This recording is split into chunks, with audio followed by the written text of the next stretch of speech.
E como foi pra vocês deixar de trabalhar com a Xuxa?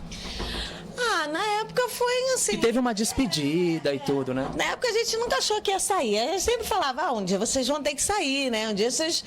Assim, que também a palavra Paquita era uma coisa mais adolescente, mais criança. Então a gente cresceu. E ela sempre falou, um dia vocês vão ter que sair. Só que a gente não acreditava.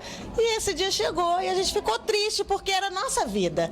Era a nossa vida, era o dia a dia, era o que a gente gostava de fazer, era o que já estava, sabe...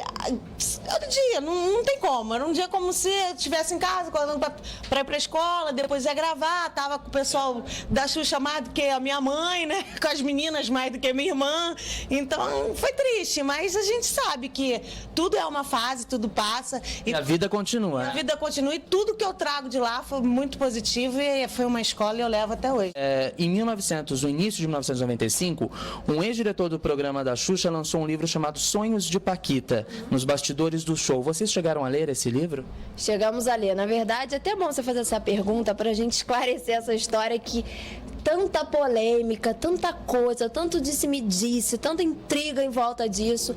Na verdade, sim, ele era um diretor, né, que trabalhava com a gente, quer dizer, na verdade ele conhecia Marlene antes da Xuxa do que a gente, né, porque ele veio da Manchete. E a gente tinha um projeto, sim, de fazer uma peça de teatro, tipo Confissões de Adolescente, como Confissões de Paquitas, tipo, contando o primeiro beijo. A gente era Paquita, mas a gente também teve o dia do primeiro beijo, né? A gente, apesar de todo aquele trabalho, a gente também tinha dia que a gente ficava triste, que a gente chorava, que a gente ria demais. Sempre a gente vivia aquilo, a gente tinha ser humano, né? E aí a gente, vamos sentar, vamos fazer uma peça, vai ser uma coisa bacana. E a gente se reuniu de fato para fazer isso. Só que as coisas foram para um lado completamente diferente e a gente nem sabia, na verdade, por que as coisas... A gente nem ficou sabendo que as coisas estavam indo para um outro lado. Mas tinha mentira nesse livro? Não, e quando a gente foi ver, uma peça de teatro foi transformada num livro. Entendeu? Então é muito mais fácil uma pessoa que está atrás das câmeras botar, né, no livro que eu, Priscila, que fui Paquita, que a Roberta que foi Paquita, que a Cátia foi Paquita e que as outras meninas foram Paquitas. Elas falaram isso. Por quê? Quem ia acreditar? Fulaninho falou isso, mas a Priscila que foi Paquita falou isso, entendeu? Tem uma grande diferença aí.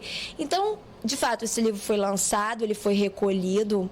Não sei, isso também é uma polêmica que já foi levantada, se foi recolhido, se não foi recolhido. A Marlene pediu para recolher? Exatamente. A gente só sabe que o livro não existe, o livro não foi autorizado, eu era menor de idade, minha mãe não deu autorização, como a mãe da Roberta também não, a mãe da Cátia, ninguém escreveu nada, nenhum documento autorizando, entendeu? Por isso que esse livro não é legalmente autorizado, não é uma história verdadeira, porque a gente não concordou, tem coisas ali que não fomos nós, que a gente não falou determinadas coisas. Óbvio, tem coisas que a gente falou assim. Ele né? aumentou muita coisa, entendeu? Mas o conteúdo a gente falou e tal. Mas, por exemplo, algumas coisas ele falou que eu fiz e, na verdade, não fui eu. Quem fez foi a Priscila. Ele trocou nome, sabe? Ele trocou. Então, algumas informações equivocadas. Então, mas isso a gente não dá muita trela pra isso, porque... Isso já foi, já passou. A gente sabe que as pessoas morrem de curiosidade, mas... vamos falar. Vamos lançar um outro, gente. Vocês estão curiosos, né? E a gente lança um outro e tal. Eu, Roberta, a gente vai preparar lançamos um, e aí vai ter só verdades. Aí eu quero ver quem é que vai ficar com a pulguinha atrás da orelha. Olha só. É um livro autorizado com a nossa assinatura, tá bom?